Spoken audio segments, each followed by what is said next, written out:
Hello, welcome to IEEE Wonderland. Today we're going to talk about power inverter and converter. What is power converter and inverter? Power converters are electrical devices that transform AC voltage into DC voltage, while power inverter transforms DC voltage to AC voltage. Easy, right? Now we will learn how inverters work. Here we can see a simplified circuit where a DC source is being used to power an AC load. To convert the DC to AC, there are 4 switches.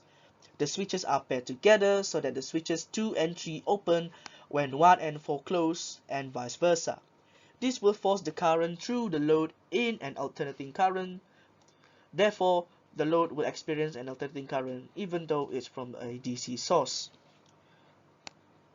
The lamp will not see this as a sine wave, however, as a sudden switching will only result in a square wave. The sharp corners of the square wave can be damaging to modern equipment and appliances such as smartphones, TV, fans, and etc. The switching is also far too fast for human to do. If you consider the electricity you receive in the power sockets of your home, for example in Malaysia, we will use a 50 Hz frequency, meaning the current needs to be reverse directions 50 times per second. To achieve the required switching speed, engineers use special electronic components such as diodes, MOSFETs, and IGBTs. Now let's consider a 3-phase power example for a motor. You can see this circuit has a DC source and an AC load. To convert the DC into AC, there are a bunch of IGBTs which are connected to a controller. This controller will send a signal to each IGBT telling it when to open and close. These IGBTs are paired together. When the circuit is powered up, you can see the controller is switching pairs of IGBTs to allow current to pass through them for a set amount of time so that the motor will experience an alternating current. In this example, the alternating current is in 3 phases. If we take a closer look at the IGBTs, we'll see that they actually open and close in a pulsating manner multiple times per cycle. This is known as pulse width modulation.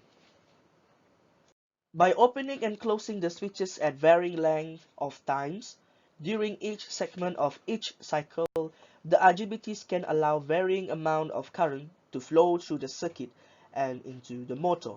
This will create a pure sine wave and modified sine wave.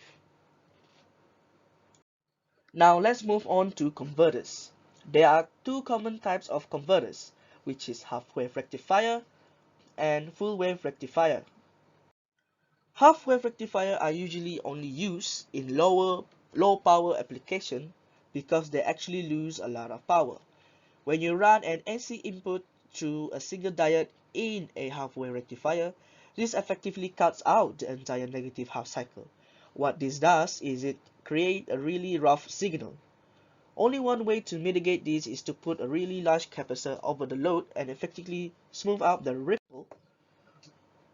But the ripple still exists, as you can see here. One way to mitigate this ripply signal is to actually use full wave rectifier. Full wave rectifier takes the AC input and captures the negative half cycle and turn it into positive.